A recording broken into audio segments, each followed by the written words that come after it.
Okay, so you're out farming in Diablo 4 and your inventory starts to look like this, where you are full of yellows and a couple legendaries, and it's time to clear out your inventory so you can keep farming. Well, I think that a lot of players are making the mistake of heading on over to the blacksmith and then just going ahead to salvage all the items in their inventory and then checking the legendaries to see if there's any aspects worth keeping and all that, and just quickly trying to get rid of all of the yellows as fast as possible because they figure, why not? I need the salvage materials anyway. And that's going to be perfectly fine for the leveling process and even as you're developing your account and all of that. But eventually, after you've got 100 hours into the game, you're in World Tier 4, you're grinding hard in the paint, your account is going to start looking like this, and your veiled crystals are going to probably be the first thing that gets maxed out. Now, you can only have a maximum of 9,999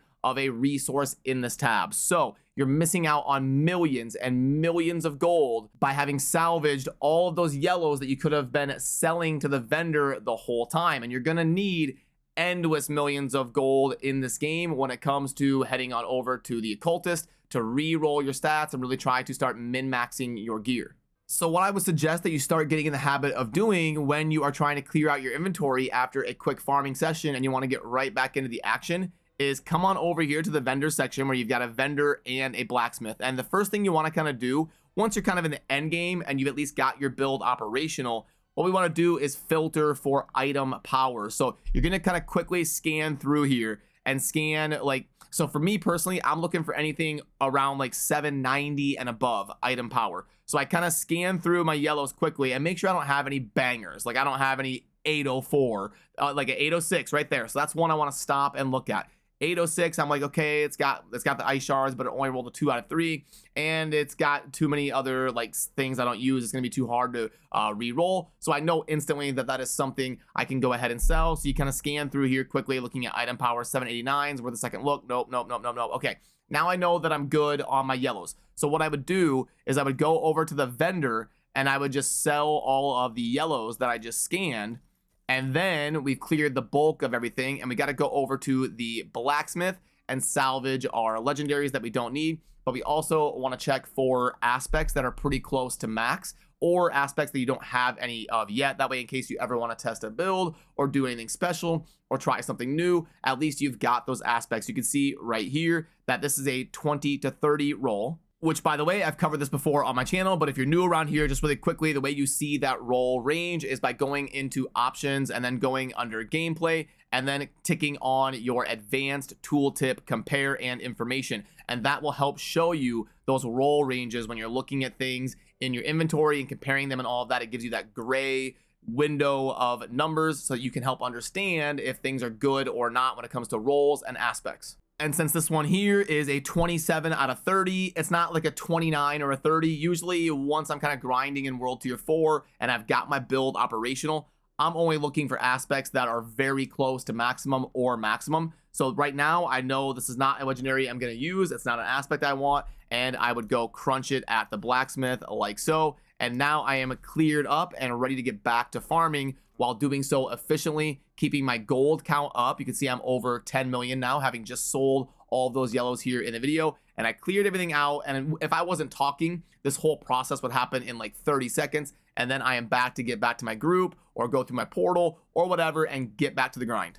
And the reason you want to be doing this like this to make sure you're constantly keeping a good stock of gold is later on, you're going to be wanting to re-roll stuff to get optimal stat ranges on your gear. So you can see right here that I've got this offhand. I've rolled a 4.5 crit chance. I would love to get that closer to the 7.5. That's huge to be missing 3 crit chance. Well, not only do I need to grind more hell tides to get these forgotten souls, but also look at that cost if I move my camera. We're at 1.2 million already per roll. The gold cost scales like crazy. I have not rolled this very many times. I probably rolled this thing like 2 or 3 times, and it's already 1.2 million per reroll. So you're gonna need tons and tons of gold when you're trying to put together your kind of nightmare dungeon endgame farming-ish build. You're gonna need all of that. So I want you to take advantage of selling as many yellows as possible, and you do get the veiled crystals for salvaging them,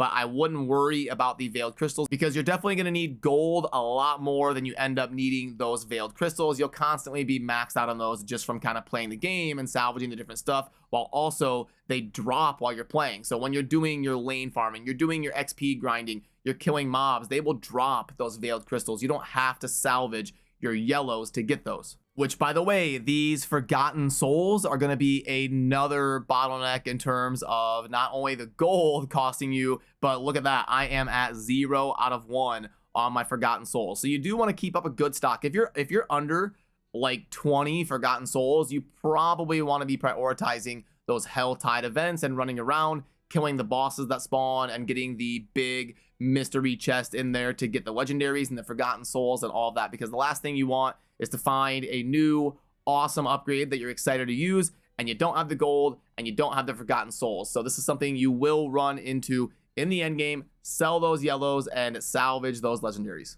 And also, not only that, but gold is tradable. So if you end up in a good spot and you've got a friend, you're trying to get into the game or something, and you've got like 25 million gold, you want to help them get up and running, you can throw them 3 or 4 million gold, and that will really help them at least put together a functioning build. So you can kind of trade gold within the game. You can give somebody some sort of yellow they need. They can give you 1 million gold, 2 million, whatever, and there is an opportunity there to acquire it as well because it is a tradable resource.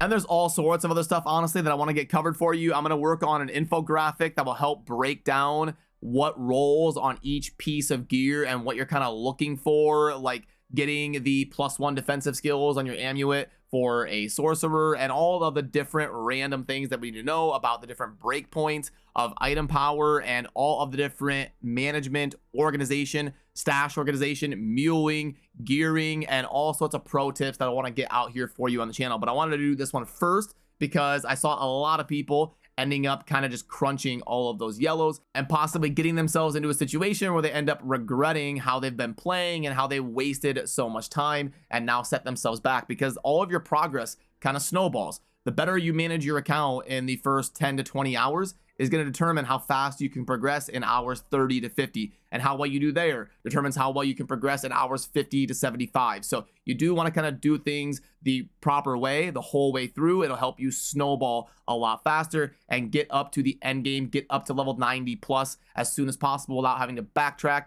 and learn from things. So hopefully some of the mistakes that I make or some of the things that I did on my journey up to level 85, I can help broadcast to you here on the channel so that you can play more efficiently and learn from any of the mistakes that I ended up making along the way. So hopefully this helped you understand some of the bottlenecks that you may run into and be able to manage your crafting materials and your resources in game effectively when you're trying to get back into the grinding as soon as possible. That'll do it for me on this one. Remember to subscribe on your way out if you enjoy daily Diablo 4 content. I will see you soon in the next video.